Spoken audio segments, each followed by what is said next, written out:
Thank you, David. Good afternoon, my colleagues. Today I am very happy, I am very pleased to introduce with you the topic on the law of marriage and family, on looking from the human rights perspective. I know that all of you working on different areas, and each of us have different interests, but I hope that today I can introduce you this new point of the law and the issue that should be considered for further revise. I am working on the CEDAW program, as all of you know that, but I have a task to support the government to revise law based on CEDAW and human rights principles.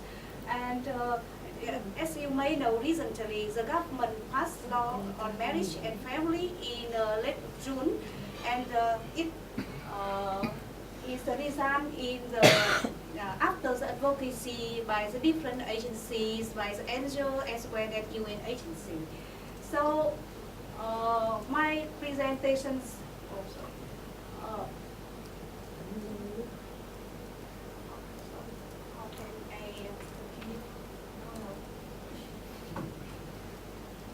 Because it's slideshow, so just click on the arrow to go from one to the other. Start. Yes. We should start the report first. Yeah. Wait on. Yeah. There you are. Yeah.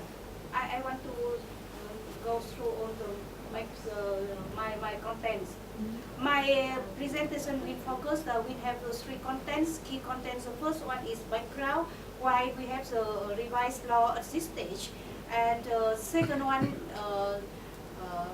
point I would like to share with you is a very key new point in the law, and last one is the concerned issue we should consider for further to.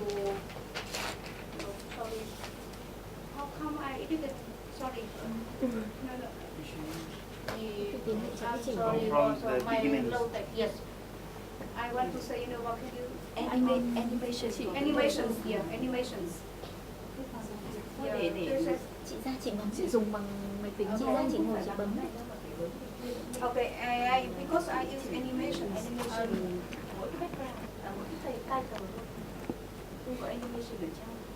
No. What happened?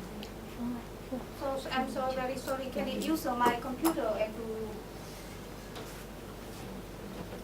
Chị trình bày bằng cái màn hình như lúc nãy là được cái gì? Đấy, màn hình như này thì nó Okay, yes. I'm sorry. Yeah. My technical problem. So the background of this law is come from the old marriage and family law in 2000. Actually, this law has been revised for several times, but this law revised based on 2000. And as I mentioned earlier, this law has concern with different stakeholders, including the UN agency and UN Women for the second, also actively involved in this process. And we join with our other UN agency to put out technical inputs looking from CEDAW principles into the second recommendations. And the government passed law in June 2014, and the law will come into it, already came into effect on the 1st of January in 2015.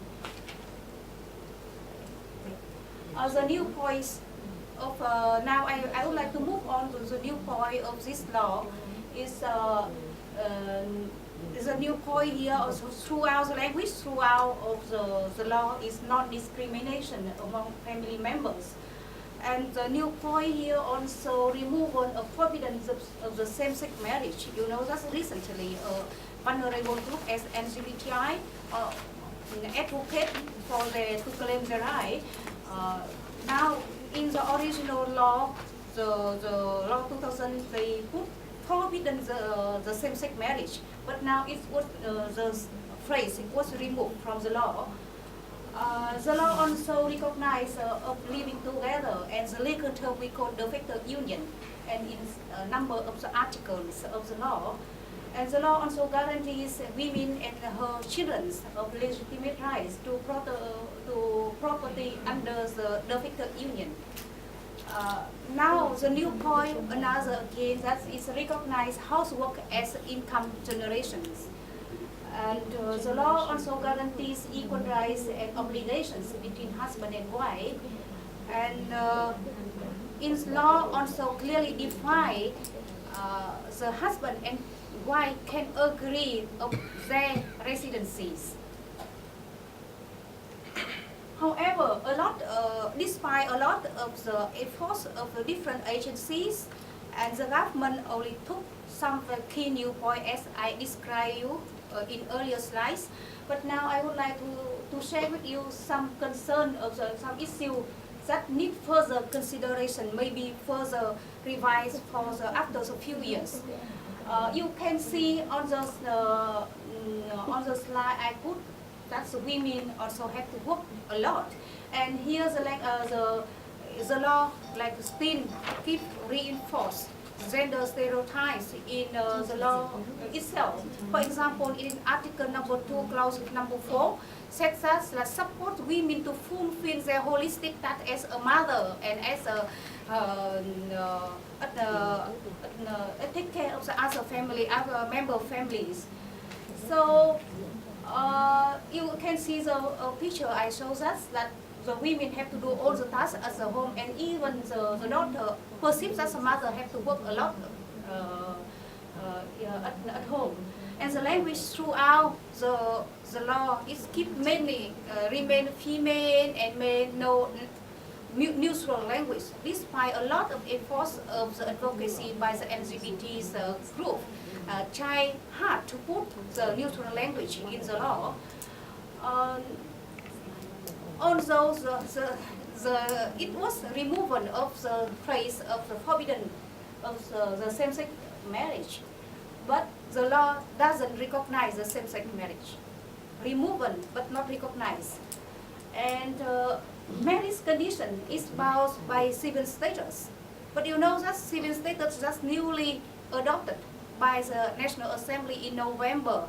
But this law only focused on the administrative procedure rather than on the criteria or than the condition to get married. So it is a gap between the law already. So although that this law passed last year in 2014.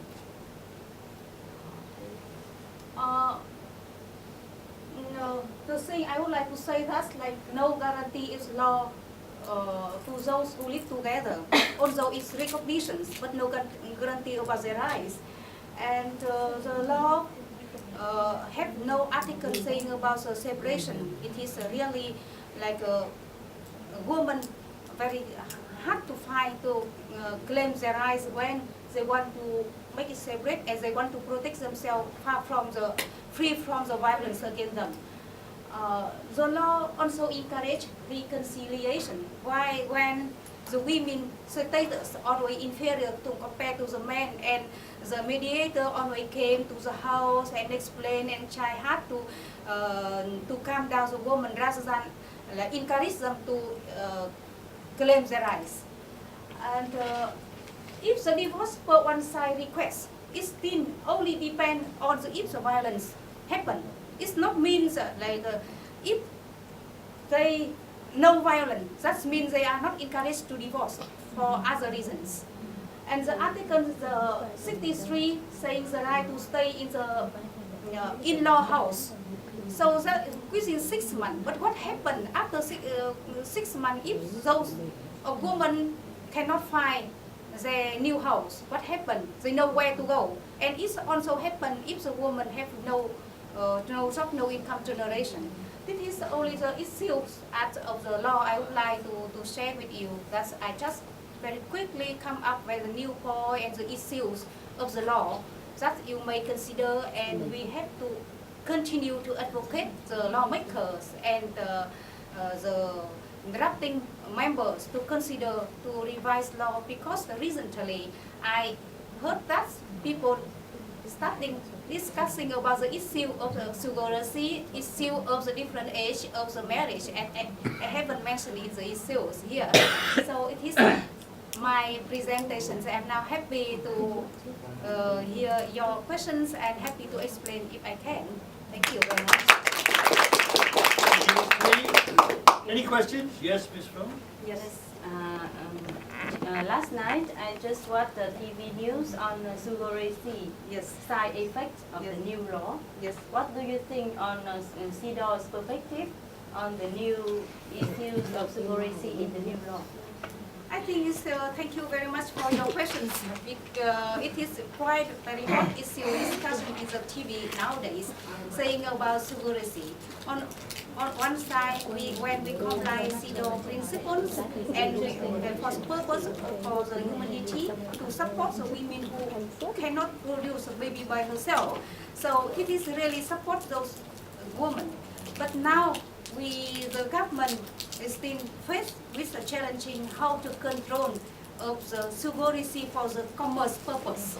That is now the government have to consider to put the new decree or circular to still support the women who have a will or the wish to have the surrogacy, but still control the other effect of the negative impact of this surrogacy. So it's still keep going on, as the Ministry of Justice answered yesterday on the TV, said that they are going to develop a new circular on this. Thank you. Thank you. Any other questions? No? Thank you very much, Ms Thuy. Thank you.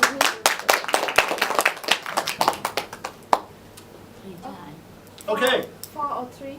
3, I'll do 4, yeah? 4? Okay, 4. Okay. Are you next?